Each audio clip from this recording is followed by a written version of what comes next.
Realmente creo que la primera vez que me interesó hacer rock o cuando un primo mío que vivía cerca de casa, de la edad de mi hermano mayor que me lleva como 7 años, no sé de dónde trajo un día una guitarra eléctrica a mi casa y yo no podía creer lo que estaba viendo, porque para mí eso era algo que yo veía en la tele. Y me quedé embobado, no sabía ni qué era, ni cómo tocar, ni nada, pero creo que tanto me llamó la atención que ese creo que fue un día así importante para que yo quiera tocar la guitarra. Era muy chico y acababa de salir Guns N' Roses, Nirvana, todo eso y nada, a la primera escucha ya me gustó y empecé a irme por ese lado. Porque si bien en mi casa se escuchaban otras cosas, se llama The Cure, Soda Stereo, no sé cómo yo elegí el camino más rockero. Bueno, la verdad que de chico en mi casa se escuchaba mucha música ya, ¿verdad? Y escuchábamos lo que venía de arriba, ¿verdad? Porque mi viejo ponía música y siempre tenían cassettes en el auto. Y escuchábamos eso bastante, o sea, nos gustaba cantar, qué sé yo, pero no interesaba mucho el estilo ni nada, de hecho que no sabíamos nada de eso.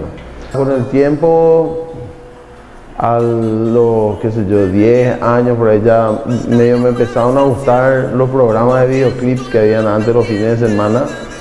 Y ahí empecé a conocer más o menos quiénes eran los artistas, qué estilo hacían, quiénes eran en esa época. Paul McCartney, por ejemplo, ya tenía su carrera solista, lógicamente, y se mezclaban con Michael Jackson, y, qué sé yo, ya empezaba a conocer quiénes eran los nombres, qué sé yo. Y ahí ya empezó tipo una afición, ¿verdad? De saber de quién era el tema que estaba sonando, después conocer esa banda, conocer todos los discos que tuvo. Llegó más o menos cuando yo tenía entre 11 a 12 años. Resulta ser que en mi casa se escuchaba mucha música, mi papá siempre escuchó música clásica, mi hermana tenía un novio que era DJ, entonces de ahí empecé a escuchar pop primero, de chico, y eso me fue llevando, o sea, siempre me gustó la música y me fue llevando hacia el rock.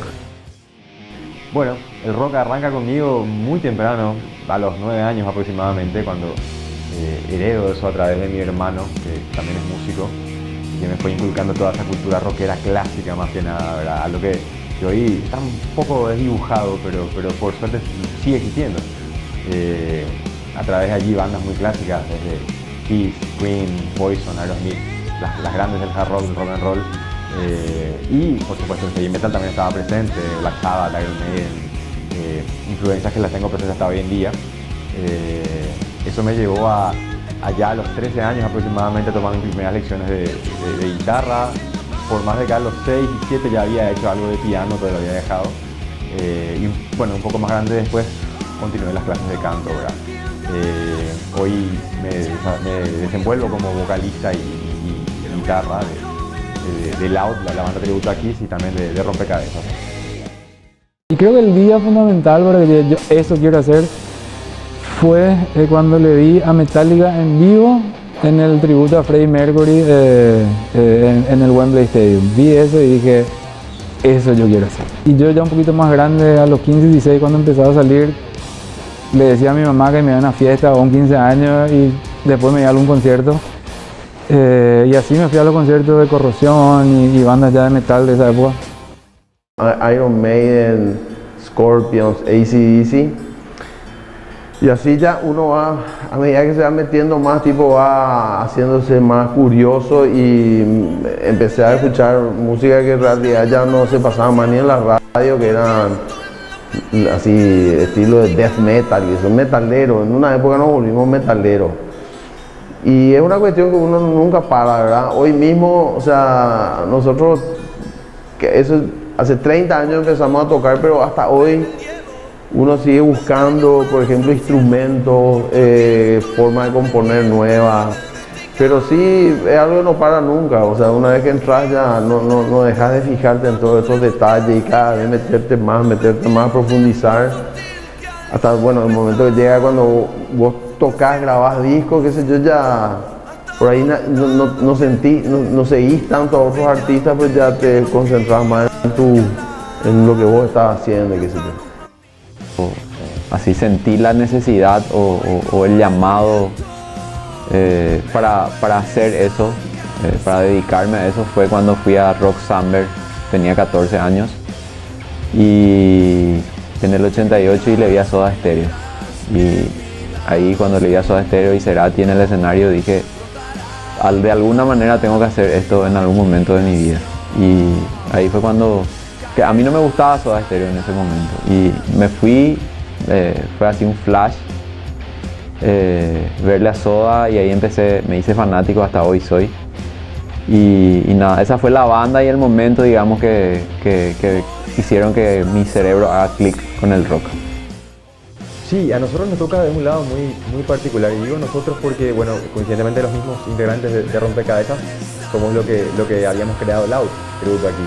Entonces a nosotros nos pegó un poco del lado del fanatismo, desde ver a nuestros superhéroes musicales disfrazados como estaban, y soñar con esa posibilidad de algún día poder tributarlos, pero tributarlos mucho más allá de tocar sus canciones, sino hacerlo lo más exacto posible, ¿verdad? Y ahí diferenciarnos un poco entre el cover y el tributo. Gracias a Dios llegamos, nos costó muchísimo, porque arrancamos allá más o menos a comienzos del 2013 y 2012, perdón, y no sabíamos si íbamos a dar con las piezas exactas, hubieron muchos cambios en el camino, y aproximadamente en 2014 nos convertimos en un tributo oficial que nos llevó después, entre otras cosas, y algo que tampoco lo imaginábamos, ¿verdad?, a ser llamados por el guitarrista de Kiss, Bruce Kulick, para integrar su última gira solista. Bueno, ya como flow, ya después de un par de discos, después de haber decidido realmente que eso íbamos a hacer de nuestras vidas. De hecho, desde un principio nosotros teníamos muy clara la película, o sea, intentar, por más que era muy lejano el poder vivir de la música, y todo el mundo se reía de repente cuando vos le decías ¿qué sos? Músico. No, pero de verdad, ¿qué haces? Igual nosotros estábamos con la cabeza fija de que lo íbamos a hacer, pase lo que pase, y vamos a intentar hasta el último tratar de ser músicos. Si bien cada uno igual en ese momento trabajaba y estudiaba otras cosas, tratábamos de hacer lo más profesionalmente posible la parte de la música, y lo tomábamos muy en serio. Justamente esa afición del rock, por ejemplo, empezar a ver qué hizo tal banda, en qué año grabó tal disco, todo eso empezó en el colegio, ¿verdad? Y éramos compañeros, todo el tiempo nos íbamos pasando cassettes o discos, y más o menos como nos iban interesando algunos, coincidíamos en algunas bandas y qué sé yo. Y aparte también no era solo música lo que hacíamos en el colegio, hacíamos una cantidad de cosas, pero siempre ya nos juntábamos, nos sentábamos uno al lado del otro, porque ya era nuestro tema preferido y hablábamos de la música, qué sé yo. Y en las clases empezó a soñar con la banda, ¿verdad? Por ejemplo, estábamos de Corea en una hora de receso, una cosa así, ya dibujábamos el logo de la banda. Y realmente que así nació, o sea, soñando la banda, porque cierto era que no teníamos nada, o sea, nadie tenía ningún instrumento, de hecho nadie sabía si podía tocar algún instrumento, ¿verdad? Pero había muchas ganas. Yo, por ejemplo, no sé por qué terminé cantando, ¿verdad? Y tenía mucha vergüenza de cantar en el ensayo. En los primeros ensayos yo me metía en un baño, metía el micrófono con cable así, me metía dentro del baño, cerraba la puerta y ahí cantaba. O si no, cuando yo cantaba le decía, no me mire. tenía mucha vergüenza para cantar.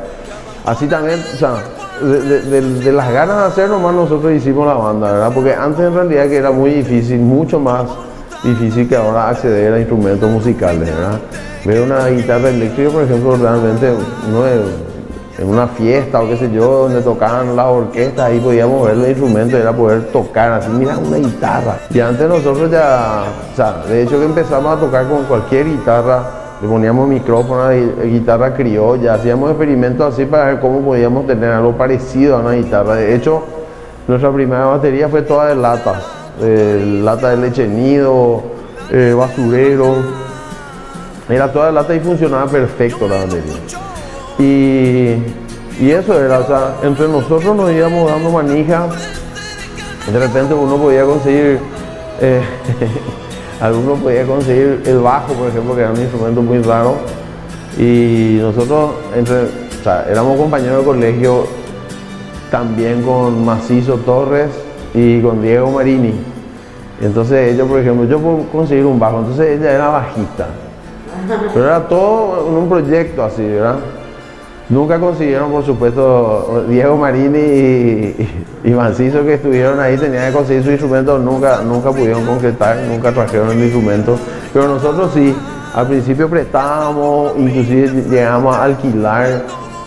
El único que tenía su instrumento ahí era Amberé, que tenía un teclado que le habían regalado. Después todo lo otro era prestado, todo prestado, de gente que, amigos que teníamos, fuimos prestando.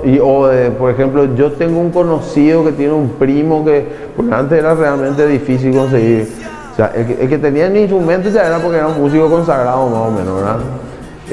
Y así fuimos, hola, ¿qué tal? Sí, yo sé que vos tenés un bajo. Ah, sí, ¿qué tal? Yo le dije, ¿me puedes prestar? Sí, y la gente así de buena onda, era increíble porque, o sea, éramos unos desconocidos totales, ¿verdad? Y nos íbamos a tocar el timbre. Sí, yo soy el primo, el amigo de fulano, de tu primo, que me dijo que vos tenés un bajo y que no podés prestar. Sí, no hay problema, y te doy, mañana tráeme, dale, ok, gracias, Así era, ¿verdad? Y bueno, eso fue lo lindo también, que lo soñamos primero, lo deseamos muchísimo y bueno, de tanto deseo, creo que fue que así hasta hoy tenemos la banda, ¿verdad? Sí, en un momento en el colegio, como siempre, ¿verdad? Te vas juntando con gente que tiene más o menos los mismos gustos musicales y los mismos ideales. Y fue en el colegio que, bueno, yo hablaba mucho, o sea, formamos nuestra primera banda con Javier, que sigue siendo guitarrista de Gaia hasta hoy, Javier Ramos.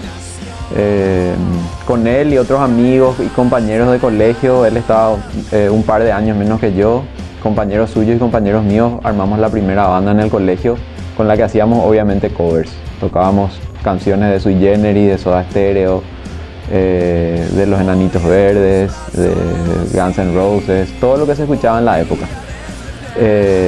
Y en ese momento estaba todo muy en pañales, o sea, acá en Paraguay no había un mercado musical, así que era muy loco tener ese hobby en ese momento, ¿verdad? Y después, ya al salir del colegio, yo era el baterista de esa banda, y al salir del colegio hubo un concurso de playback en el que el cantante de nuestra banda no se pudo ir, entonces tuve que cantar yo y tocó la batería otra persona, y ahí ya me quedé con el micrófono de cara dura, ¿verdad? No, nunca es fácil, y creo que principalmente Paraguay tampoco. No sé si existen realmente artistas que vivan de la música netamente, para serte muy franco, pero va creciendo. Si mira un poco para atrás, de acá a 10 años atrás, no solamente el rock, sino la música, Paraguay ya evolucionó muchísimo, hay un montón de bandas, y cambió para bien, ¿verdad? De allí también el esfuerzo que nosotros hicimos a la hora de que retrasamos un montón la salida del disco propio, de las canciones propias, de la banda independiente, porque queríamos estar a la altura de lo que estábamos viendo que se venía. La escena nunca fue fácil y lastimosamente hasta hoy sigue dividida entre los que discriminan la música como comercial y no comercial, algo totalmente absurdo. Y ya cuando se empezaban a dar las cosas, los primeros festivales, empezábamos a ver por ahí un poco más de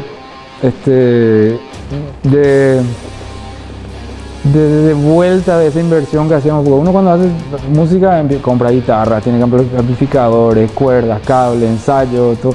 Hay mucho gasto, y con los años, a partir de unos años recién empieza a haber una retribución de todo eso. Y ahí empezamos a decir, bueno, tenemos que hacerlo mucho más en serio. Y también fue la época que empezó también a haber un movimiento y un interés más grande hacia la escena local de música. Y se empezó a generar ese vínculo del público nacional con las bandas nacionales. Y nada, fue una explosión, y por ahí fue la primera camada que realmente se le dio mucha importancia. Y estábamos aprendiendo todo, toda la escena estaba aprendiendo, los ingenieros de sonido estaban aprendiendo a la par que nosotros, las bandas con ellos, y todos construíamos una escena que no existía. Y nada, y hoy en día da gusto ver que todo evolucionó en lo que estamos hoy, que hayan tantas bandas de tantos distintos estilos, desde pop, electro, rock, metal. Mi instrumento realmente es la guitarra, ¿verdad? Siempre fue el instrumento que más me gustó.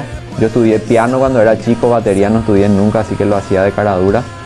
Estudié piano y el piano me asustó un poco porque mi profesora era muy estricta. Y entonces ahí dije, mis padres eran muy amigos de los padres de Emilio Paredes, un gran guitarrista de flamenco hoy en día, en ese momento tocaba metal. Y bueno, ellos me consiguieron ir a estudiar con él y ahí empezó mi amor por la guitarra, ¿verdad? Pero mismo tocar teclado también.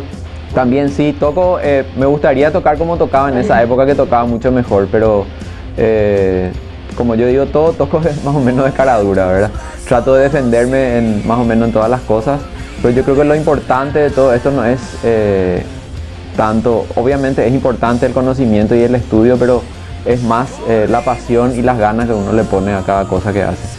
Cuando empezamos con Gaia en el 97, realmente no habían estudios de grabación. El único estudio, o sea, en realidad grabamos en el primer estudio digital que existió en ese momento en Paraguay, que se llamaba TJ. La T por Marco Todisco y la J por Alejo Jiménez, dos grandes personas también de la escena musical paraguaya. Marco era integrante del grupo Vértigos a fines de los 80 y principios de los 90, y después formó Charlie Nutella y la Banda Secreta, que actualmente, bueno, después se separaron. Yo toqué con Charlie Nutella mucho tiempo y ahora todo el mundo le conoce como Charlie Nutella. Así que él fue el responsable de que Gaia, digamos, nazca como algo más serio, porque él fue la primera persona que escuchó la banda y dijo, yo tengo un estudio ahora nuevo, y yo me había hecho amigo de él. Justamente con Javier Ramos en nuestra primera banda Camaleón, grabamos con él en La Chacarita en ese entonces, así que nos quedamos amigos. Y después me dijo, yo tengo un estudio ahora nuevo, digital, bla bla bla, con un amigo que se llama Alejo.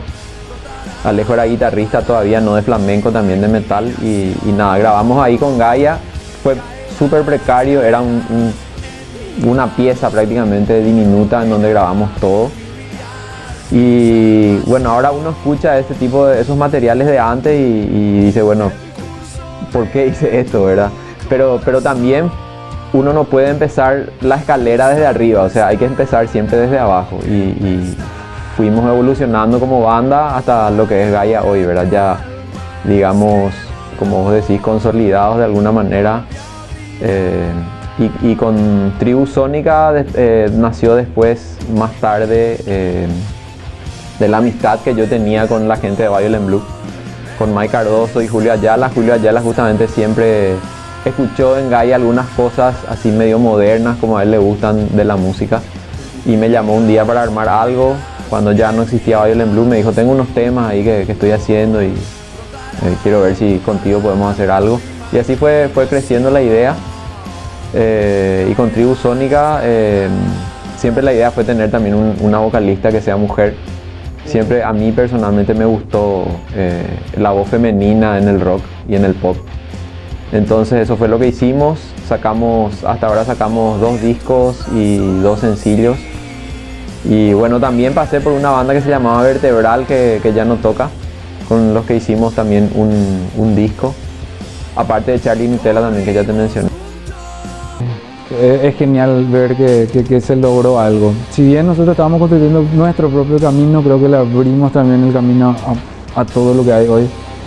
Y nosotros como Flow particularmente aportamos desde el lado del rock un poquito más pesado, pero yo creo que la banda que abrió todo fue Paico, y sin ellos nada de lo que pasa hoy hubiese pasado.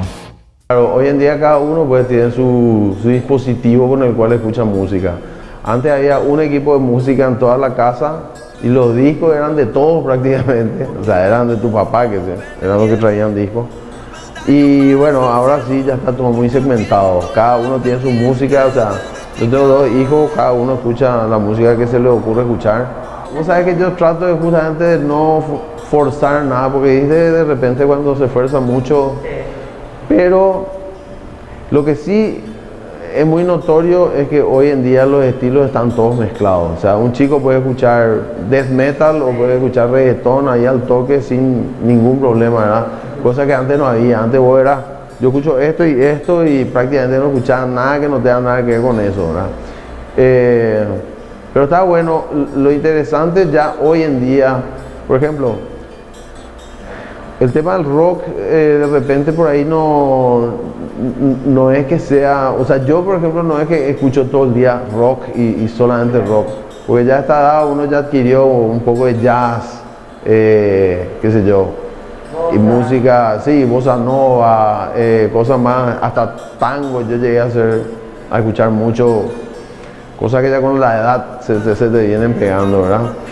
Pero igual la cuestión de hacer música y que suene o no suene el rock, ya, hoy es todo un desafío, porque a esta edad generalmente ya te dicen, bueno, ya estás grande para hacer rock. También hay que saber que el rock se fue, bueno, o sea, los referentes hoy en día también son viejitos ya, y siguen tocando, o sea, un Paul McCartney sigue haciendo gira y en forma y te muestra ya que no. Antes pues el rock era cosa de jóvenes y hoy en día es cosa de viejos también.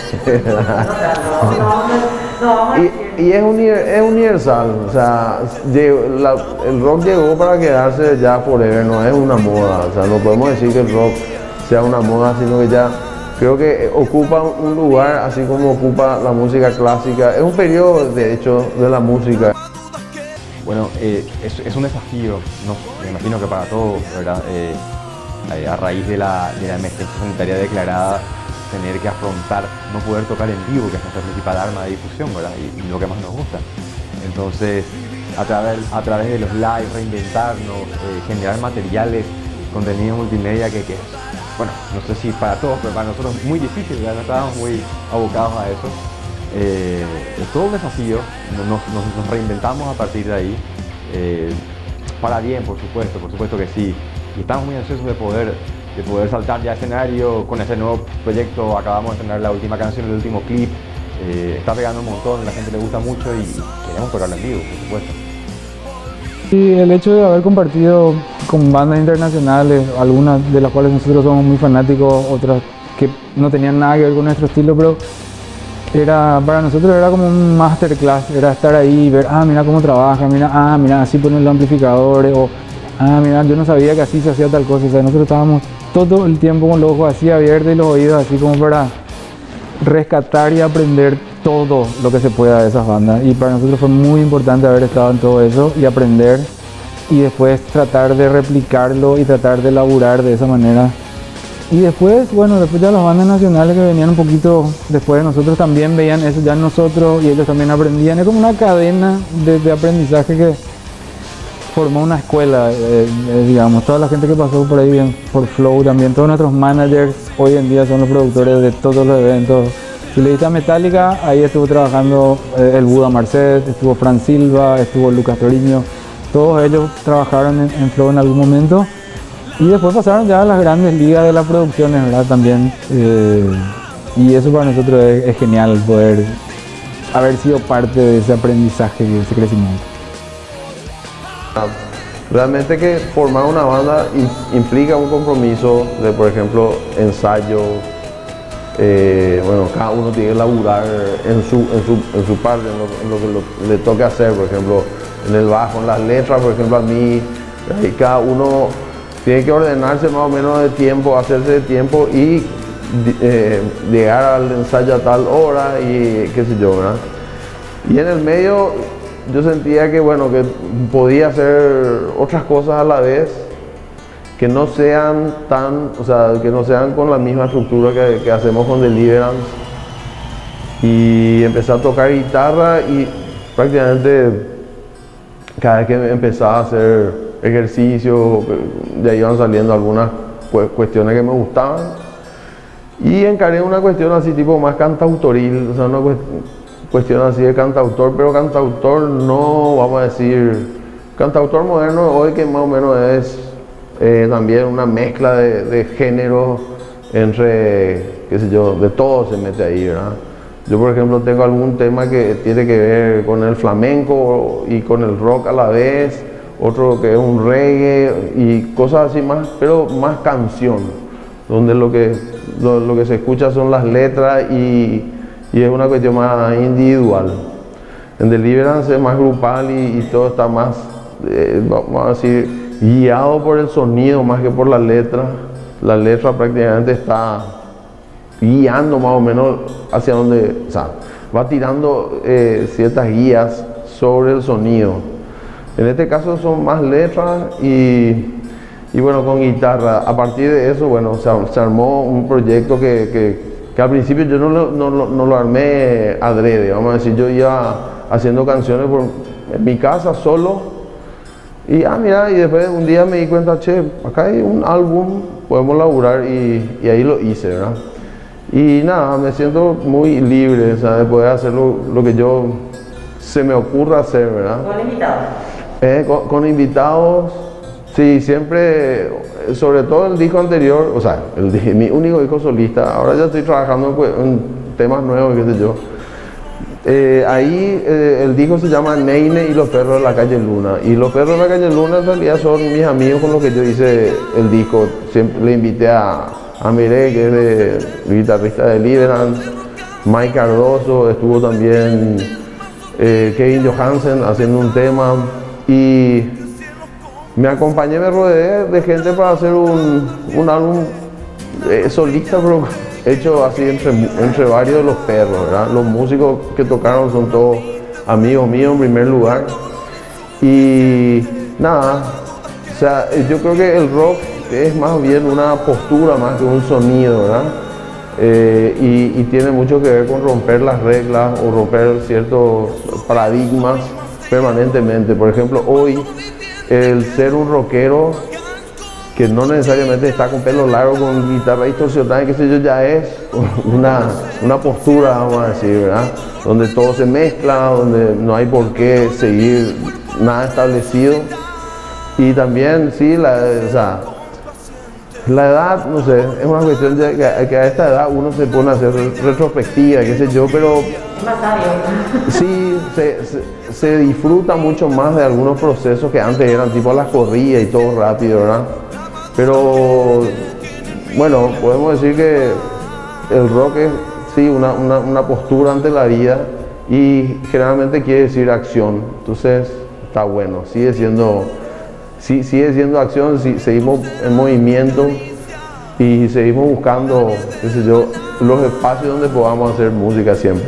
Yo siempre digo cuando hay días así, qué sé yo, el día de los enamorados, día del rock, día de la música, para mí, no sé, todos los días estoy enamorado de quien tenga que estar, todos los días me gusta el rock y la música, así que para mí todos los días son importantes y le doy esa importancia a cada día y sobre todo eso sería un mensaje que le podría dar a los músicos, amigos, colegas y a los que no les conozco también, que tomen cada día como único, vivir el presente siempre y tratar de sacar el máximo provecho de cada día que uno vive, porque lastimosamente la vida es corta y hay que saber aprovecharla y hacer algo productivo con ella, ¿verdad?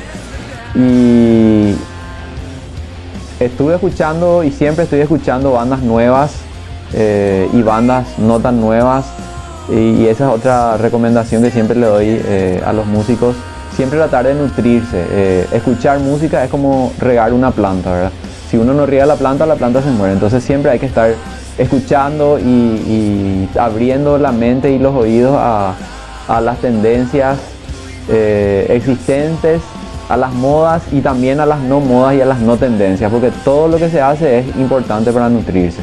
Entonces, escuchar siempre mucha música con la mente abierta y intentar siempre sacar el máximo provecho, como ya dije, a lo que uno hace cada día. Bueno, toquen, a los muchachos que todavía no salieron, toquen, no tengan miedo, háganlo, no duden en soñar, es lo más lindo que hay, es lo que te puede impulsar y lo que te empuja a alcanzar tus objetivos. Nosotros, como te digo, yo jamás hubiese imaginado que a los 9 años, cuando estaba viendo un VHS y estaba viendo a Bruce Kulick quiso tocar un solo en el Unplugged en 1996, me iba a llamar, 15 años después para tocar con él. Así que, y compartir el escenario con él, por supuesto. Algo totalmente impensado. Y más cuando hablamos de Paraguay, que de repente somos una isla para el resto del mundo, ¿verdad? Así que anímense, no tengan miedo y hagan música y no la discriminen, por sobre todo. Música es música, no tiene ninguna etiqueta. Hagas rock, hagas pop, hagas lo que hagas, dedicate a hacer lo tuyo y bueno, que sea para bien. Es lo único que limpia el alma, el resto la ensucia. Y bueno, en primer lugar que decirle a la gente a la que el rock le tocó su fibra más íntima, que disfrute, que aproveche cada momento y que realmente encuentre diversión en eso, que esté siempre desafiando a las estructuras y nada, que no se quede quieto. O sea, hay que moverse siempre y llenarse de mucha información que hay hoy y de música siempre, ¿no?